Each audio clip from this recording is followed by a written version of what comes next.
नमस्कार वाचकांनो, मी केदार देशमुख. आपल्या सर्वांना प्रजासत्ताक दिनाच्या हार्दिक शुभेच्छा. युनिक फाउंडेशन प्रकाशन पुणे हे अनेक विषयांवरती पुस्तकांचं प्रकाशन करतच, त्यासोबतच प्रजासत्ताक दिनाच्या निमित्ताने वाचकांनी कोणती पुस्तके वाचावी आणि कोणती पुस्तके महत्त्वाची आहेत या संदर्भात आज मी आपल्याला संवाद साधू इच्छितोय या माध्यमातून. त्यातलं एक जे पहिलं कळीचं महत्त्वाचं पुस्तक म्हणजे आपण प्रजासत्ताक दिनाच्या निमित्ताने भारतीय राज्यघटनेची सातत्याने उजळणी करत असतात. त्यावरचं एक महत्त्वाचं पुस्तक म्हणजे विद्यार्थ्यांसाठी भारतीय राज्यघटना. डॉक्टर विवेक घोटाळे यांनी हे पुस्तक लिहिलेलं आहे. यामध्ये भारतीय राज्यघटनेचं तत्त्वज्ञान काय आहे आणि सरनाम्यामधल्या ज्या अनेक चर्चा आहेत या अनुषंगाने त्यांनी या पुस्तकात मांडणी केलेली आहे. दुसरं महत्त्वाचं पुस्तक म्हणजे राही श्रुती गणेश आणि श्रीरंजन आवटे यांचं आपलं आय कार्ड. त्यांनी भारतीय राज्यघटनेचा सरनामा काय आहे आणि त्याच्यातली जी मूलतत्वे कोणती आहेत त्याबद्दल भाष्य करणारं हे आपलं आय कार्ड आहे.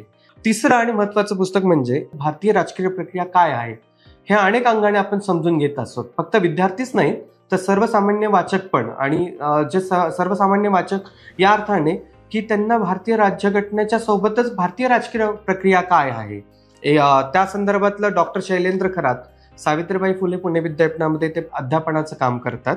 त्यामध्ये त्यांनी भारतीय राजकीय प्रक्रियेचा आढावा घेताना विशेषतः राजकीय पक्ष पद्धती काय आहे भारतातली आणि बदलती राजकीय पक्ष पद्धती काय दिसून येत आहे, त्याचसोबत त्यांनी जात, भाषा, अस्मितांचं राजकारण, प्रगत आणि मागास राज्यांचे राजकारण या संदर्भात सविस्तर आढावा या पुस्तकामध्ये घेतलेला आहे. चौथं आणि महत्त्वाचं पुस्तक असं प्राध्यापक यशवंत सुमन सर, त्यांनी अनेक वर्ष राज्यशास्त्राच्या अध्यापनाचं काम पुणे विद्यापीठात केलेलं आहे.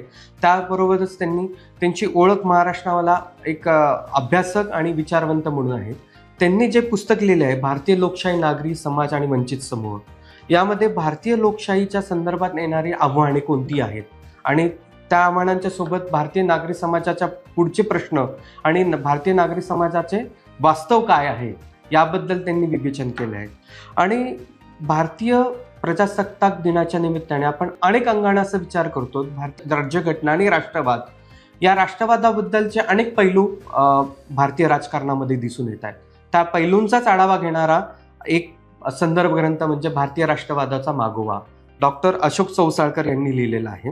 माझी सर्व वाचकांना नम्र विनंती असेल की आपण या प्रजासत्ताक दिनाच्या निमित्ताने स्वातंत्र्य आणि समता आणि बंधुतेची मूल्याचा विचार आणि प्रसार करताना जी महत्त्वाची पुस्तकं आहेत ती आवर्जून वाचावेत असं मला वाटते. धन्यवाद.